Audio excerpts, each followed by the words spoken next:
Assalamualaikum warahmatullahi wabarakatuh, pemirsa TV Kepri. Pemirsa, salam sehat Kepri. Bersama saya Siska Ramalia, seperti biasa pemirsa, pada program Salam Sehat Kepri, TV Kepri bekerja sama dengan Rumkital Dr. Midiato Suratani Tanjung Pinang dengan menghadirkan narasumber-narasumber yang ahli dari Rumkital Dr. Midiato Suratani Tanjung Pinang. Dan pemirsa, seperti biasa juga, saya tidak sendiri pada program Salam Sehat Kepri ini, melainkan saya ditemani oleh rekan saya. Assalamualaikum warahmatullahi wabarakatuh. Saya Kusrul Khotimah sebagai rekan Siska dalam acara Salam Sehat Kepri. Baik, terima kasih Mbak Husnul. Mbak Husnul, kira-kira pada episode kita kali ini apa sih yang menjadi tema kita? Baik Mbak Siska, terima kasih. Dalam episode kali ini yang menjadi tema kita yaitu kanker serviks. Baik pemirsa, sudah disampaikan oleh Mbak Husnul bahwa tema kita pada episode Salam Sehat Kepri ini yaitu kanker serviks. Dan siapa yang menjadi narasumber kita Mbak Husnul? Baik Mbak Siska, terima kasih. Yang menjadi narasumber kita pada episode kali ini yaitu Mayor Laut Kesehatan Garing W Dr. Ostri Riahta, SPOGM Biomed. Saya tambahkan sedikit pemirsa, beliau sehari-hari bertugas sebagai Kasubag Poli Kebidanan Rumkital Dr. Midiato Suratani Tanjung Pinang. Baik Mbak Husnul dan pemirsa, langsung saja kita sambut kedatangan narasumber kita. Halo, apa kabar dokter? Mbak Siska. Apa kabar? Sehat? Sehat. Alhamdulillah sehat. Baik dokter, tadi sudah dijelaskan oleh Mbak Husnul bahwa pada hari ini tema kita yaitu kanker serviks. Oke Mbak Husnul, mungkin boleh dimulai pertanyaan-pertanyaannya. Baik Mbak Siska. Oke dokter, kita mulai pertanyaan kita yang pertama yaitu kanker serviks. Apa sih dok kanker serviks itu? Bisa dokter sedikit jelaskan? Terima kasih Mbak Kusnul. Kanker serviks sendiri, serviks itu adalah suatu organ yang menghubungkan antara rahim dengan vagina. Organ itu berbentuk silindris atau berbentuk tabung. Itu fungsinya adalah menghubungkan antara rahim dengan vagina. Jadi fungsinya antara lain yaitu mengalirkan darah haid dari rahim ke vagina. Lalu kalau kita berhubungan, sperma mengalir dari vagina ke rahim itu dari mulut rahim. Dan juga fungsi lainnya kalau misalnya ibu yang melahirkan, serviks itu akan membuka untuk mengeluarkan bayi. Jadi yang dimaksud kanker serviks adalah kanker atau tumor ganas yang mengenai dari mulut rahim tersebut. Baik dokter. Penyebab dari kanker serviks itu sendiri apa sih dok? Jadi Mbak Siska, Mbak Kusnul, penyebab dari kanker serviks itu adalah virus. Jadi bukan karena keturunan atau genetik, bukan. Penyebabnya adalah virus, yaitu human papilloma virus. Sering kita dengarkan katanya HPV. Jadi virus tersebut masuk ke dalam badan manusia itu disertai dengan faktor-faktor resiko. Jadi ada yang mempermudah untuk virus itu masuk ke dalam tubuh manusia, yaitu yang pertama adalah kegiatan atau berhubungan seksual pada usia yang dini, di bawah 18 tahun. Kemudian berikutnya adalah berganti-ganti pasangan atau multiple partner seksual. Jadi kalau misalnya punya pasangan tuh harusnya satu saja, nggak boleh lebih daripada satu gitu Mbak. Kemudian yang ketiga adalah perokok. Jadi perokok baik laki-laki ataupun perempuan itu mempermudah masuknya virus ini ke dalam tubuh. Yang selanjutnya adalah faktor nutrisi. Jadi kalau misalnya kita kurang makan yang bergizi, itu akan mempermudah virus masuk ke dalam tubuh. Ya dokter, kalau Siska tadi tertarik yang dokter sampaikan bahwa salah satu yang mempermudahnya itu perokok, baik dari laki-laki maupun perempuan, misalnya yang perokok aktif.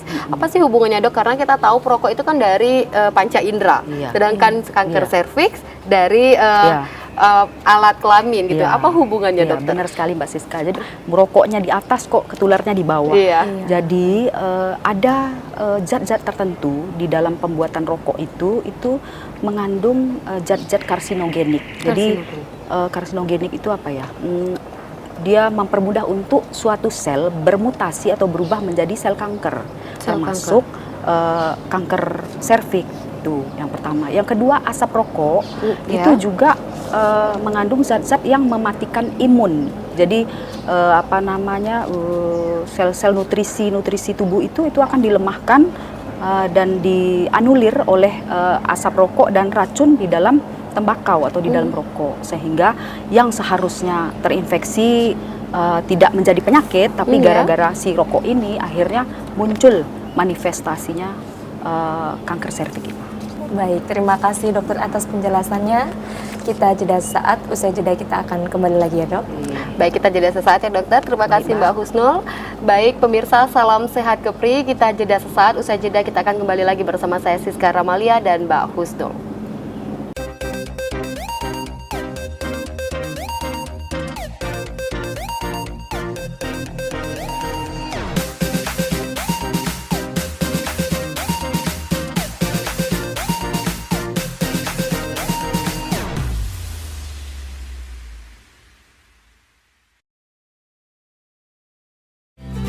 Hai adik-adik, di sini tempatnya.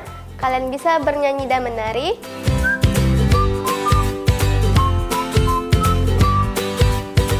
Bermain dan belajar bersama.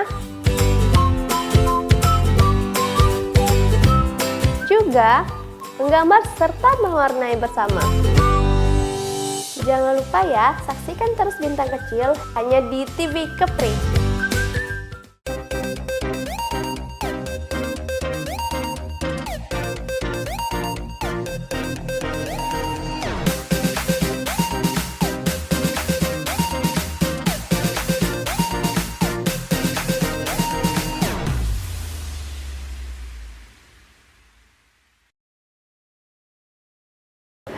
Baik pemirsa TV Kepri, Anda masih bersama saya Siska Ramalia dan Mbak Husnul di Salam Sehat Kepri. Pemirsa, kita lanjutkan pembahasan kita tentang kanker serviks setelah sebelumnya Dr. Ostrid menjelaskan bagaimana kemungkinan resiko terbesar terkena virus HPV ya. Baik, dokter, tentang vaksinasi HPV, apa sih dok? Boleh dijelaskan sedikit tentang vaksinasi HPV tersebut?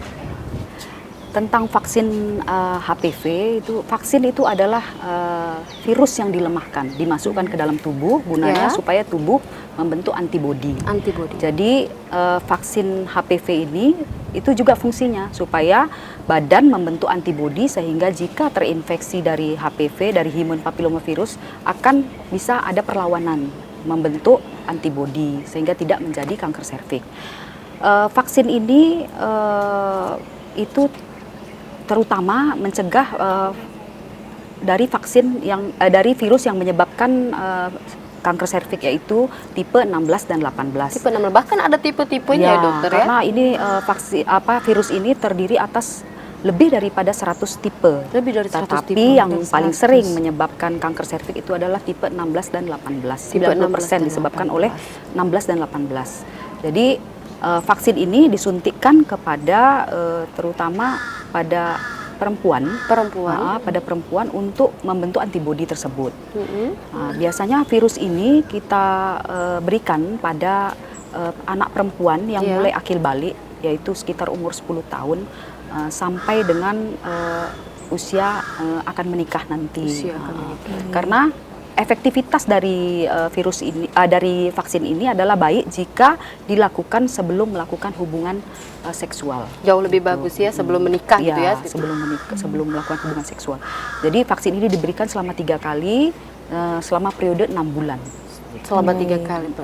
Oke, untuk sejauh ini dokter, bagaimana animo masyarakat menanggapi bahwa vaksin ini sangat penting? Apakah banyak masyarakat yang sudah melakukan vaksin tersebut?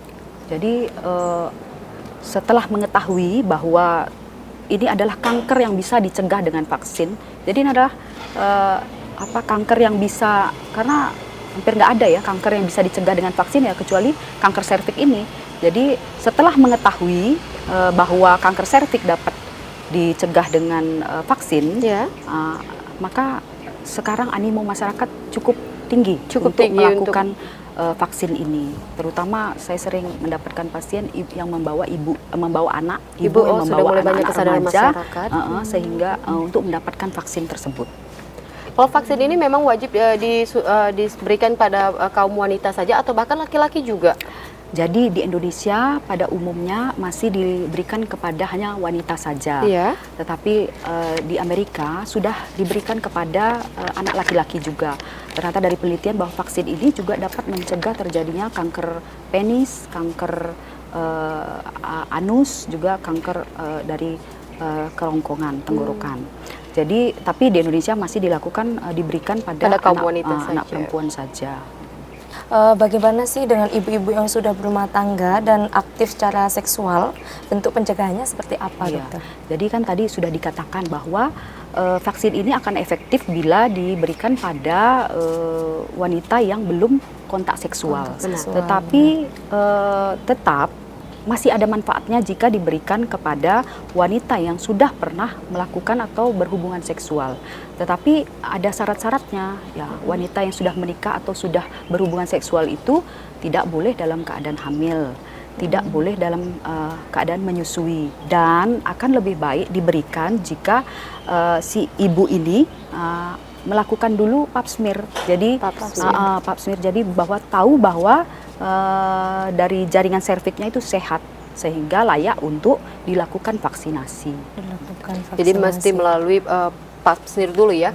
Karena kalau dari pap smear itu berarti ada indikasi yang setelah ada teridentifikasi gitu, ada gejala mungkin gimana tuh dokter? Gitu Mbak Siska ya. Jadi kalau misalnya dari kan pap smear itu gunanya apa? Gunanya adalah untuk mengetahui adanya ada sel-sel ganas enggak atau ada infeksi bakteri enggak di serviksnya. Jadi kalau misalnya ternyata dari pap smear itu didapatkan ada keganasan, ya untuk apa lagi di vaksin, kan itu suatu hal yang percuma gitu. Jadi yang perlu didapatkan bukan vaksin tetapi pengobatan. Kalau untuk di Tanjung Pinang sendiri dok, apakah tinggi angka kasus dari kanker serviks di Tanjung Pinang?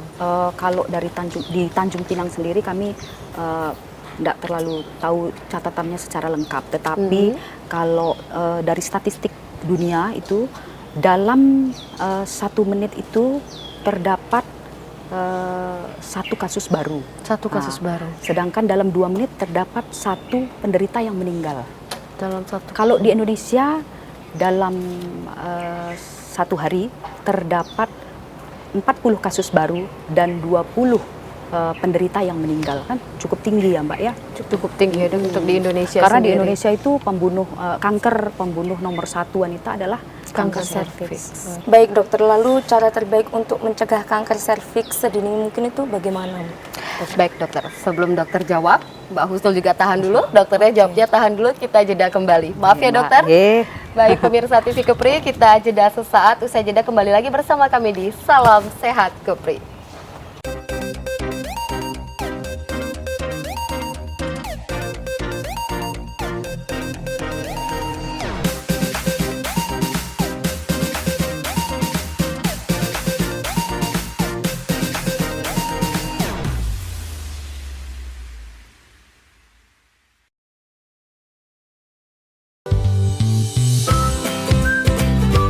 Adik-adik, di sini tempatnya.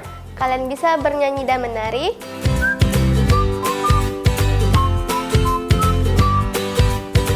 Bermain dan belajar bersama. Juga menggambar serta mewarnai bersama. Jangan lupa ya, saksikan terus Bintang Kecil hanya di TV Kepri. Menampilkan budaya Kepulauan Riau dari kesenian maupun adat istiadat. Jadikan budaya Kepulauan Riau sebagai bunda tanah Melayu.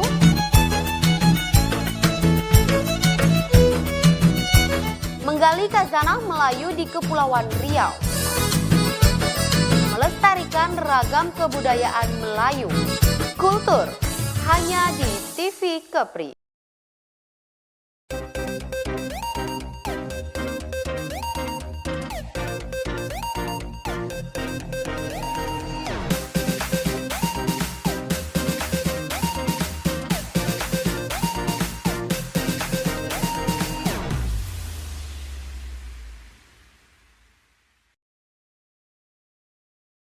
Baik pemirsa, masih bersama saya Siska Ramalia di Salam Sehat Kepri. Kita sambung pembahasan kita terkait kanker serviks. Silakan Mbak Husnul. Baik, terima kasih Mbak Siska. Baik dokter, bagaimana sih cara terbaik untuk mencegah kanker serviks sedini mungkin? Dokter bisa sedikit jelaskan. Ya, Mbak Kusnul, seperti saya udah utarakan tadi bahwa penyebab kanker serviks ini adalah virus. Virus yang dipermudah masuknya dengan faktor-faktor predisposisi seperti yang saya sebutkan tadi. Jadi untuk mencegahnya yang pertama adalah vaksin. Jadi harus divaksin dulu. Yang berikutnya adalah melakukan pencegahan terhadap faktor-faktor risiko atau predisposisi meningkatnya atau kemudahan masuk virus tersebut, yaitu tidak melakukan hubungan seksual pada usia yang dini, tidak berganti-ganti pasangan, harus setia ya pada satu pasangan. Yang berikutnya adalah faktor gizi, jadi makanan harus baik. Yang terakhir yang tidak kalah pentingnya adalah hindari rokok. Hindari rokok. Baik dokter, lalu seberapa rentan wanita terkena kanker serviks itu dok? Jadi kerentanan seorang wanita terkena dari kanker serviks itu ya dari faktor resiko tadi. Kalau semakin muda dia menikah, maka kemungkinan dia untuk terkena kanker serviks akan semakin tinggi. Semakin sering-sering berganti pasangan akan juga meningkatkan. Begitu juga dengan pasangannya, dengan suami juga berganti-ganti pasangan akan meningkatkan juga kerentanan seorang wanita untuk terkena kanker serviks. Faktor nutrisi, gizi, makanan, dan yang tadi terakhir itu faktor merokok atau tidak merokok itu juga meningkatkan. Secara garis besar pasti berarti pola hidup ya dok ya? Pola hidup yang sehat. Lalu gejala klinis seperti apa yang paling mudah diketahui sebelum dokter memvonis kanker serviks tersebut? Jadi pertanyaannya Mbak Kusnul, manifestasi. Jadi apa sih gejala-gejala dari kanker serviks itu? Jadi sebenarnya gejala yang paling sering sebenarnya adalah keputihan yang paling sering. Cuma karena sering diabaikan, sering dia keputihan biasa, keputihan nggak apa-apa gitu. Jadi akhirnya pasien itu yang sering datang ke klinik atau sering datang ke praktek itu adalah dengan gejala yaitu perdarahan. Jadi kalau udah ketemu darah pasti takut deh pasien. Jadi karena takut akhirnya datang. Jadi akhirnya yang sering datang itu dengan keluhan setelah berhubungan seksual itu berdarah. Nah, itu yang paling sering. Tapi kalau sudah sampai dengan tahap itu, biasanya sudah tahap lanjut. Sudah tahap lanjut. Itu yang sering. Bisa juga tambahannya itu nyeri sewaktu berhubungan. Tapi itu kalau udah tahap lanjut, biasa kanker serviks tahap lanjut. Itu yang sering. Tetapi diagnosa pasti dari kanker serviks ini adalah dengan pengambilan sampel, biopsi namanya. Jadi kita ambil leher rahim yang tidak sehat itu diambil, kemudian diperiksakan ke laboratorium namanya patologi anatomi. Dari situ kita akan mengetahui tipe dari kanker itu. Gitu. Jadi kita tidak boleh mengabaikan yang kita anggap itu biasa-biasa saja, tapi kita abaikan itu akan berakibat seperti itu lanjutnya. Lebih baik kita ke dokter untuk mendapatkan pertolongan pertama ya. Baik, lalu seperti saya nih dok, saya kan belum menikah, lalu bisa terjangkit atau tidak gitu dok? Iya, bagus sekali pertanyaannya Mbak Kusnul. Jadi saya kan masih gadis, belum pernah melakukan hubungan seksual, mungkin nggak saya terinfeksi. Seperti dibilang tadi, dari awal tadi bahwa ini adalah virus. Virus itu bisa menginfeksi siapapun, walaupun dia belum menikah bisa. Tetapi terutama dia itu masuk melalui membran mukosa atau epitel, jadi masuk melalui mukosa, terutama mukosa vagina, mukosa serviks ya. Jadi masuknya seperti itu. Tapi kalau gadis belum pernah melakukan, jarang. Tapi ada orang-orang misalnya, mohon maaf, misalnya gadis tapi melakukan oral seks ya. Jadi himen intak tapi sudah pernah ketemu dengan kelamin yang berhubungan dengan mukosa mulut misalnya, itu bisa terjadi. Terus kemudian biseksual ya, jadi hubungan sesama jenis, ataupun dengan toy sex, permainan mainan seksual bisa terinfeksi, tapi jarang sekali. Tapi ada ya dokter, meskipun tidak itu ya, tetap ada pola hidup. Ya, tetap. Baik dokter, lalu setelah melakukan vaksinasi HPV tadi dok, yang tadi kita singgung sedikit, dan melakukan semua tindakan preventif, apakah kanker serviks masih bisa muncul karena faktor radikal bebas dan lain-lain? Jadi seperti saya bilang sebelumnya seperti tadi bahwa vaksin ini mengcover itu hanya HPV tipe 16, 18, 6 dan 11. Jadi dia mengcover tipe tersebut. Tapi kan ada banyak tipe 100 lebih yang 50% bisa menyebabkan kanker serviks. Jadi walaupun sudah vaksin bisa 70% mengcover, tetapi 30%-nya itu masih bisa dikarenakan oleh vaksin tipe serotype tipe yang lain gitu, masih tetap bisa. Tetapi tetap yang terbaik adalah vaksin tetap. Vaksin ya di awal, bahkan jauh lebih baik sebelum menikah. Baik, yang terakhir dokter selaku spesialis kandungan ya dok, betul? Ya, Bisakah menyampaikan sedikit himbauan kepada masyarakat? Ya, karena kanker serviks ini adalah pembunuh nomor 1 di Indonesia, maka kita harus melakukan pencegahan terhadap penyakit ini, karena penyakit ini bisa dicegah dengan vaksin. Jadi tidak tertutup kemungkinan bahwa angka kematian dan angka kesakitan yang disebabkan oleh virus ini bisa menurun.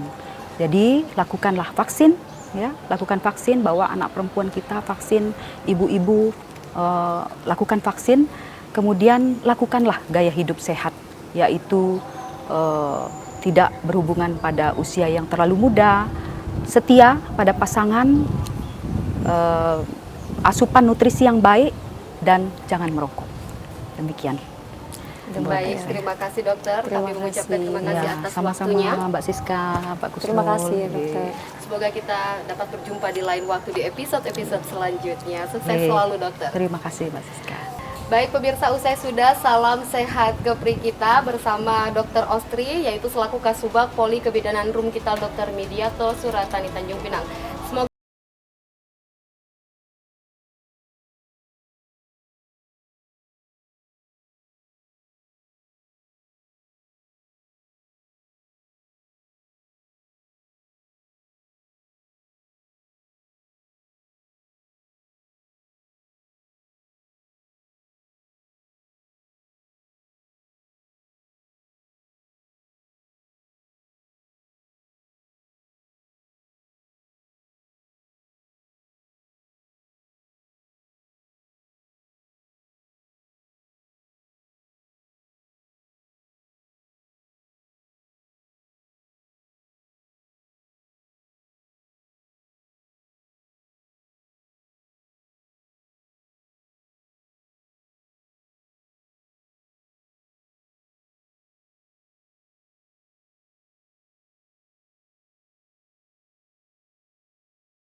mencerdaskan dan membentuk generasi bangsa, menampilkan kreativitas dan keunggulan di bidang seni, mengulas prestasi seputar bidang akademik dan non-akademik, kerja dengan ikhlas, berprestasi maupun dari segi perilakunya. profil pendidikan hanya di TV Kepri. Kepri Sepekan kembali hadir temani akhir pekan Anda. Memberikan informasi yang aktual dan terpercaya. Kepri Sepekan hanya di TV Kepri.